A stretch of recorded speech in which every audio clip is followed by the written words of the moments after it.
Bom dia, bom dia, bom dia. Hoje é segunda-feira, dia 14/3/2022 e nós estamos nessa segunda-feira, graças a Deus, sem problemas maiores do final de semana, pois todos os finais de semana agora são finais de semana de muita apreensão, de muita cautela, e nós vamos ficar atentos a essas situações. Bom, vamos começar então pelo dólar da sexta-feira. O dólar na sexta-feira ele subiu 0,76% e fechou em R$ 5,05. Isso é uma movimentação natural e sadia que está acontecendo já faz uma semana, que ele está na lenga-lenga ali, porque ele parece ter uma trava que não deixa ele fechar abaixo dos R$ 5. Espero que essa trava quebre essa semana e que de fato nós consigamos fazer com que o dólar abaixe dos R$ 5,00. Isso vai nos ajudar muito, muito, muito, muito. O Banco Central podia dar uma forcinha aí que vai ajudar mais ainda nós, certo? Além disso, nós temos a Bolsa de Valores fazendo os movimentos dela de sobe e desce, como está fazendo já faz um belo de um tempo. O DAX nesse exato momento, praticamente 7:50, está 3,1% subindo. 14 mil, ele saiu dos 13 mil e chegou nos 14 mil, está 14.044. Subindo e com pujança, com força, e subiu acima dos 13 mil. Ainda está abaixo, perto da realidade da Alemanha, que é para ficar em torno de uns 14.800, 900, até 15 mil. Por causa da inflação, é para subir até para 15 e pouquinho. Mas não posso falar que está totalmente ruim, mesmo estando perto da muvuca lá da Europa. Ele está muito bom, sim senhor, como dizem, está muito bem, obrigado. Mas temos que ficar muito atento com essa situação, pois é uma bomba um pouquinho mais alta, um pouquinho mais forte e a coisa toda desanda. O que faz a gente refletir um pouquinho com relação aqui é que algumas coisas na parte bélica estão mudando e a gente vai conversar sobre isso daí. A do Brasil, aqui ela fechou na sexta-feira com uma queda de 1,7% e fechou em 111 mil pontos. Se ela fechou na sexta em queda, é capaz de hoje fazer a subida, porque tem muitas ações que caiu muito, ela vai ter que fazer aquela regulação e as pessoas ficam com medo na sexta-feira de ficar comprado. Então, quem entrou em algumas ações bem barata pode ganhar bastante dinheiro. Quem ficou com medo de entrar, é difícil entrar agora no meio do dia. Como é que vai ser? Falando no meio do dia, inclusive, eu acho que, se eu não me engano, o horário da bolsa vai mudar hoje. É hoje, não é semana que vem. Eu tava com o dia 23 na cabeça, mas é hoje, se eu não me engano, que é a mudança da horário que a gente vai ver isso daí. Professor, eu queria saber sobre as ações da Alemanha. Por que será que eles estão subindo? O que será que está acontecendo? Bom, a gente tem que fazer uma reflexão seguinte. Os militares da Rússia, eles destruíram todos os pontos de acesso e saída, de entrada e saída da capital, que é Kiev. Só tem uma entrada e uma saída. Não andando, estou falando de tanques de guerra, de estrutura militar, de estruturas. Certo? Então, para você levar comida para a capital, se você não for carregando nas costas, atravessando, que é muito difícil, os caminhões não chegam. O combustível não vai chegar. E mais um monte de coisas não vai chegar. Então, o que está acontecendo? Eles pararam todos os tanques de guerra, tudo ali bem na entrada, nessa ponte, e estão parados lá e vão ficar lá uma semana, 2 semanas. Então, vai ser aquela paz para fazer com que a capital se renda, entre em inanição, e eles pegam e falam assim: a gente não tem mais o que comer, não tem mais combustível, não tem mais o que fazer. Vamos nos render. É mais ou menos isso que eles estão esperando. Nessa espera da falsa calmaria. Então, nessa falsa calmaria, as ações vão subindo, vai subindo. Falou, olha, tá acabando, tá mostrando que já tá diminuindo, estão parando as bombas, estão parando as coisas e vai dando aquela calmaria. Só que não é bem assim.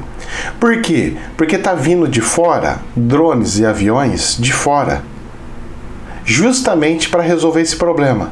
Aí se parecer 30 drones tudo voando e taca todo mísseis nesses tanques da Rússia que tá tudo ali segurando a entrada, tudo muda e a coisa vira uma muvuca de uma hora para outra, entendeu?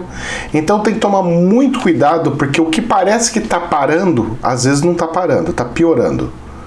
Mesmo porque lá no Chernobyl tá tendo um problema seríssimo lá. O funcionário já tá lá, quantas semanas já? 2, 3 semanas com problema? 2, 3 semanas? Não tá uma semana com problema aí? Sério, de estar faltando energia lá na usina, eles estão tendo que resfriar tudo lá, trabalhando sem parar. Então eles têm que fazer circular todo o resfriamento, todo o sistema lá de contenção da usina, porque por mais que ela esteja desativada, o núcleo não está desativado, está lá, pegando fogo lá e mandando radiação para tudo quanto que é lugar. Então tem um problema seríssimo lá em Chernobyl. Ninguém das Nações Unidas consegue entrar, ninguém consegue fazer nada, precisaria mandar muito mais funcionário lá para dar uma acudida e não tá. E aí? Vai esperar acontecer um desastre natural? Eu acho que o plano espiritual é capaz de deixar isso acontecer. Aí você fala, credo, mas que é isso, como eles são feios? Pois é, porque se vazar uma coisa igual Chernobyl vazou da outra vez, o que acontece?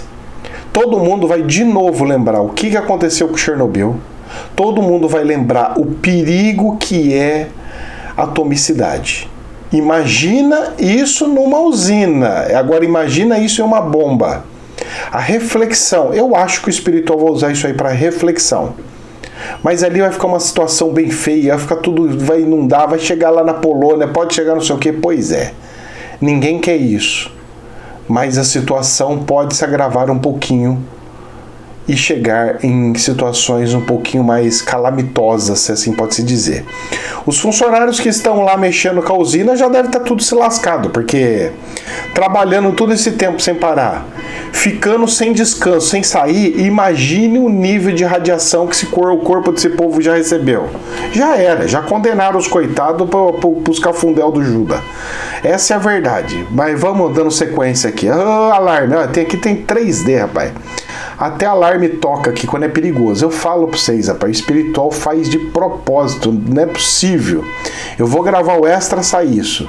Falo de atomicidade aqui, faz isso. Pra mim não é por nada não. Você acha que eu tenho controle de buzina da rua? Eu não tenho. Tem gente que fala, professor, isso é que manda. Não sei eu não. Infomoney. Reuniões do cupom e da FONC. Então, perspectivas da semana. Reunião do cupom essa semana. Os juros que eu achava que já estava alto, agora, moço, tem que subir para pelo menos uns 14%. É horrível, é terrível. Mas com essa inflação que vai gerar do combustível, vai ter que segurar de uma força total a economia, vai ter que retrair a economia de um jeito para que o consumo caia assim, de tal forma que caia de uma força tão grande até passar essa muvuca aí. Porque nós não podemos ter muito consumo, não podemos ter, como que se diz? Abuso. Eu vou aproveitar, vou viajar, vou passear, não, gasta gasolina. Então, subindo todas as coisas, dificultando as coisas, a pessoa pensa duas vezes, nossa, será que eu passo? Será que eu não vou? Será que eu faço? Será que eu não faço? Vai ser nessa pegada. Então tem reunião do Cupom para decidir para a próxima semana alguma coisa. E do FONC, que é americano, né? A B3 volta ao horário normal. Eita, nós! Vamos ver qual que é o horário normal. Essa semana, o Comitê de Política Monetária do Banco Central, o Cupom, se reúne pela segunda vez no ano e a expectativa é de uma nova alta para a taxa de Selic. A maioria dos mercados acredita em um ajuste de 1 ponto percentual dos atuais 10,75 para 11,75 e eu acho que vai ter até mais, viu? Eu acho que ele vai arredondar em 12% e vai buscar os 14% depois. Por causa do problema da inflação que deu aqui, que não era esperado, de 1%, né, de fevereiro. E vamos ver também a situação dessa inflação que vai gerar com combustível. Ai. Já a reunião do Comitê do Mercado Aberto do Banco Central dos Estados Unidos, a FONC, o Federal Reserve também chega pressionado pela inflação alta, a maior em décadas. A reunião de março é bastante aguardada pelos investidores, pois é nesse encontro que o Fed deve dar início ao ciclo de aperto monetário nos Estados Unidos.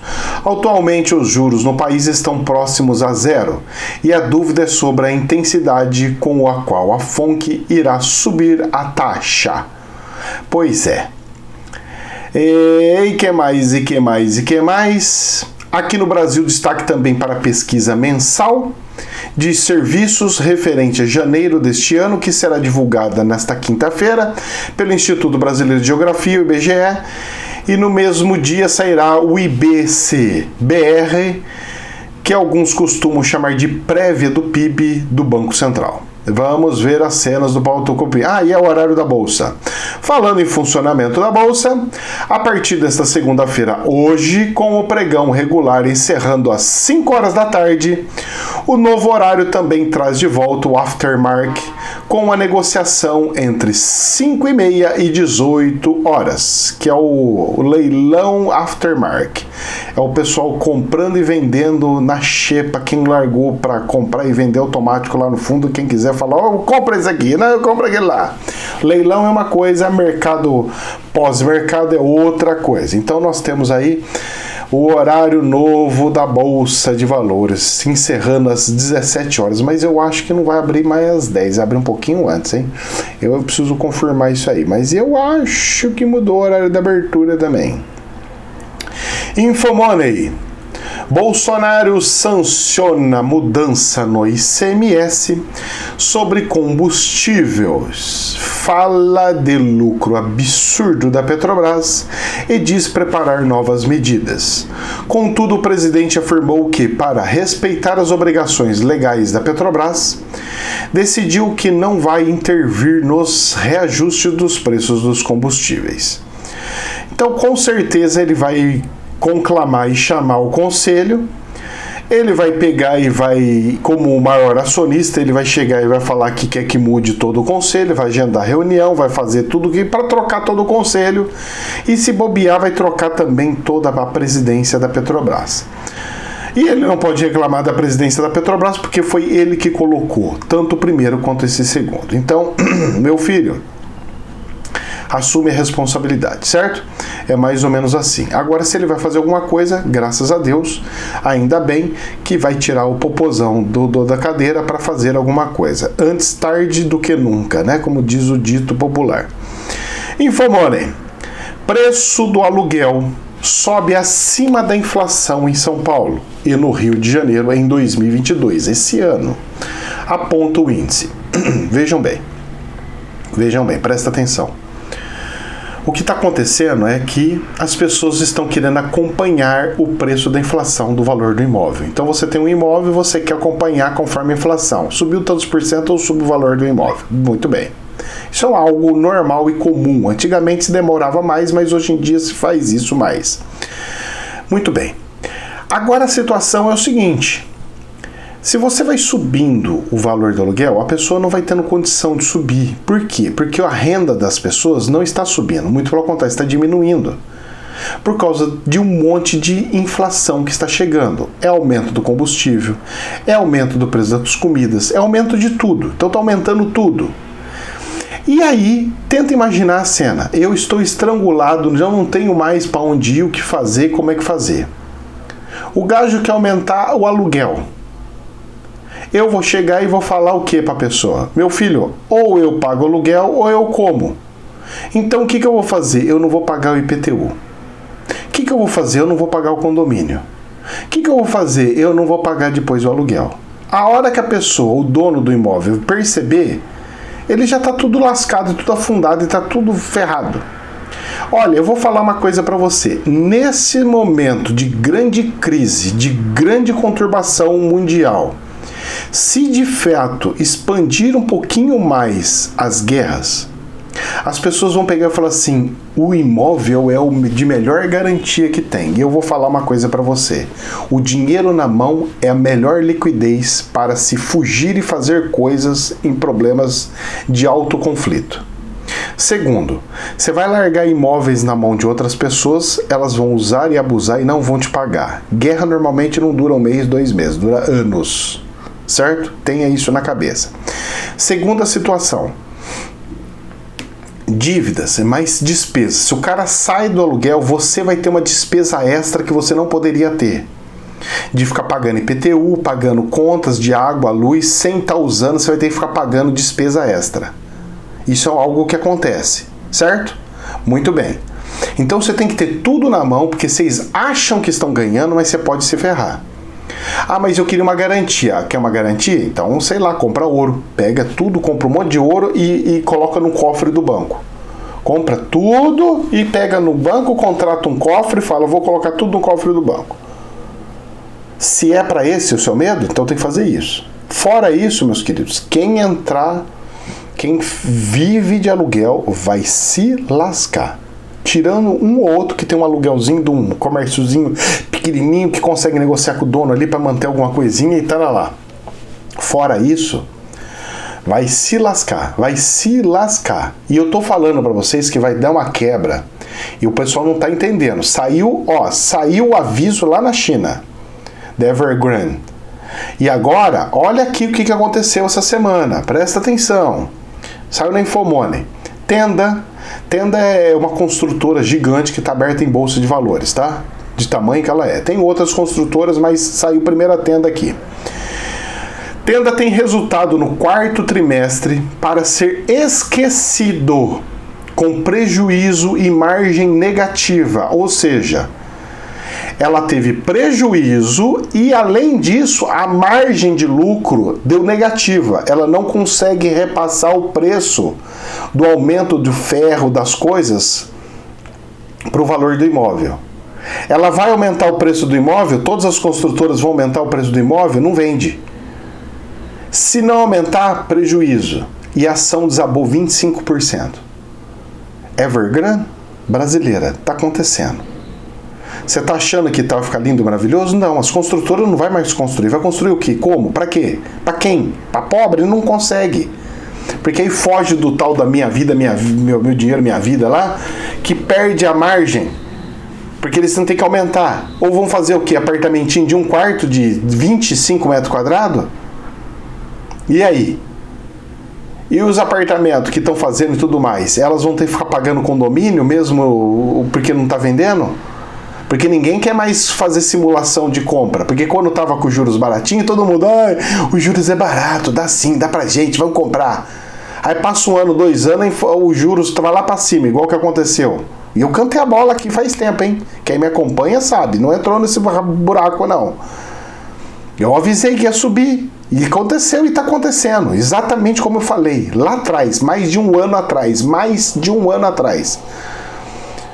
E aí? Quem comprou vai ter que devolver? E aí a construtora fica como? Cara, vocês estão para ver a quebra imobiliária. Vai sobrar imóvel para tudo quanto que é lugar. Deixa os velhos começar a morrer, você vai ver só. É um atrás do outro. Você já tá tendo casa para alugar, coisa não sei o que, você vai ver. É inventário atrás de inventário. Tem os herdeiros vai falar assim, eu não quero ficar pagando conta, eu não quero ficar arrumando telhado, eu não quero fazer não sei o que. Vende pelo preço que tiver. Escuta o que eu tô falando para vocês. Vai ter uma liquidação de tamanho, proporção jamais vista nesse país. 2023 vai ser o ano da bandeja. Quem tem dinheiro, pega dinheiro na mão. 2023 vai ser o ano da bandeja. O povo vai ficar num aperto tão grande que a gente vai chegar com a bandeja e falar assim, eu quero uma casa, deixa eu ver. Eu quero essa daqui, mas pago é tanto. Se quiser essa, meu dinheiro vale ouro agora. Quer, não quer, se lasque. Mas a minha casa valia 600 mil. Você quer 250 mil? Eu pago. Sua casa 600 mil, mas eu pago 250. Você quer? Se quiser, tá aqui. O dinheiro tá na mão. Se não, tchau, vai, procura outro lugar. E a pessoa vai pegar e falar assim, por desespero, falar, tá bom, pelo menos eu vivo, pago um pouco das minhas contas, depois a gente trabalha e consegue alguma coisa a mais. Escuta o que eu tô falando, hein? Tem imóvel? Vai, filho, antes do negócio acontecer. Depois que acontecer, vocês não vão chorar o mel da molegar. Mas, professor, não pode acontecer com fisco, não pode acontecer não sei o que? Pode. Por isso que eu não deixo dinheiro em poupança, porque quando você deixa em poupança, você está emprestando dinheiro para o governo. Para o governo eu não empresto, não. Agora, naquela época que teve o confisco, quem tinha deixado dinheiro para o CDB não foi confiscado. Não sei se vocês sabiam ou lembram. Só na poupança que foi confiscado. CDB não, porque quando eu ponho no CDB, eu não emprestei o dinheiro para o governo. Eu emprestei pro banco. Então o governo não pode tirar o dinheiro que eu empresto para o banco. Eu emprestei, o dinheiro não é mais meu, é de uma empresa. E o governo não pode pegar e falar assim, eu vou confiscar o dinheiro do banco. Não existe isso, confiscar dinheiro do banco. É a dica que eu dou. Tem dinheiro em poupança? Sai correndo. Põe em CDB. Pega um banco gigante e põe lá. Ah, mas a garantia, pois é. Você prefere o governo instável, que pode entrar um doido da esquerda e falar que ninguém pode ter mais do que tanto de dinheiro, que vai confiscar tudo, que ninguém pode ter mais do que 2 imóveis, ninguém pode ter mais não sei o quê? Porque o comunismo faz isso, viu, filha? Você só pode ter um. É um carro, uma casa, e olha lá se for muito grande, você pode ter um não sei o quê, tem que ficar esperto, hein?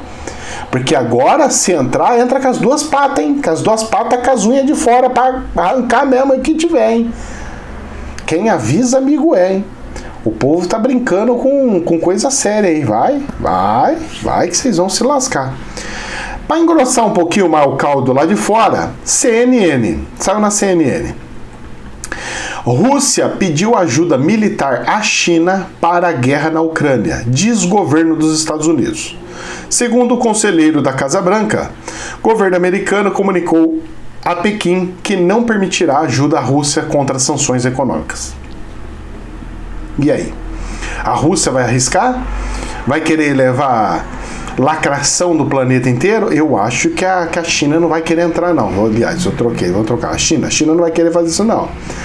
A China é amiguinha, mas é amiguinha até mexer com a economia. Mexeu com a economia, ela fala, não, deixa vocês se lascar aí. Depois, quando tudo acabar essa brincadeira, aí eu que entro na brincadeira.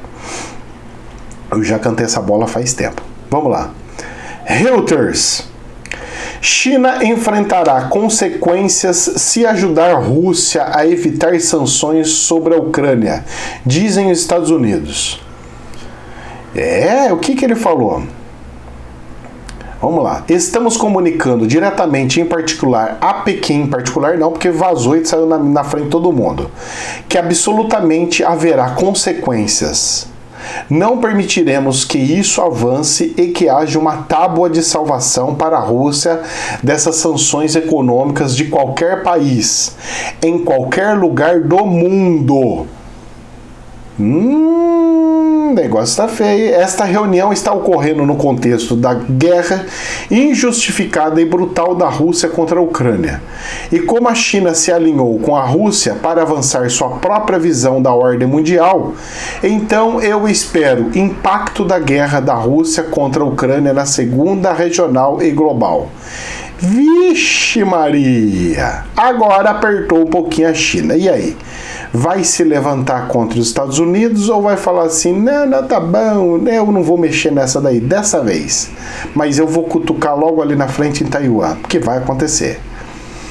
E pra gente encerrar, DW. É outra coisa, mas pra gente tomar bastante atenção. Desaparecimento de lago expõe risco da privatização da água. Estiagens e concessão sistemática de recursos hídricos a terceiros levam à extinção de lagos e agricultores ao desespero no Chile. Então, frutas do Chile, aquelas coisas já era, moço. Novo governo e constituição são esperança para reverter esse cenário.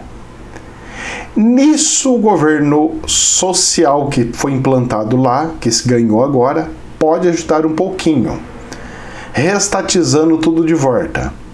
Mas mesmo assim, ainda acho que não resolve o problema. Muito pelo contrário. Vai chegar numa situação aonde não tem o que fazer, porque a chuva não é uma questão de rezar e fazer chover, de fazer uma política e voltar a fazer chover. Não. A questão é uma questão de o empresário, ele quer que tenha muita água para ele ganhar muito dinheiro. E quanto mais seco fizer, pior é para o empresário que tem a água. Só que o empresário, ele pegaria e afunilaria mais, abaixaria o leito dos lagos, abaixaria mais para ficar com mais reserva de água. Agora o governo faria isso? Ah, não faz, filho. Eu fico vendo aqui Billings lá, a represa de São Paulo, para ver se vão desassorear um pouco mais a terra lá, não pensam nisso nunca. Eles não querem saber disso. O importante é, deixa a chuva acontecer, deixa amanhã, vamos confiar em Deus, deixa tudo acontecer, vai e vai se lascar. Problema hídrico da água, tá afundando países, hein? Um atrás do outro, hein? Eu tô vendo só isso aí, só diminuindo. A tendência é o planeta se reorganizar, ou diminuir a população, ou nós vamos se lascar. O Brasil ainda tem um pouco de sorte por causa do aquífero Guarani, que tem uma reserva imensurável de água. Mas tudo é esgotável. E se você tirar a água do aquífero Guarani, vai ficar uma esponja abaixo da terra. E ficando uma esponja abaixo da terra, meu querido, a probabilidade dela pegar e se afundar é tão grande, que nós podemos nos afundar literalmente. Meus queridos, jamais é verdade absoluta. Não esqueçam, hoje, segunda-feira, é dia de aula ao vivo no canal principal. Estaremos lá. Jamais é verdade absoluta, somente um prisma. Namastê.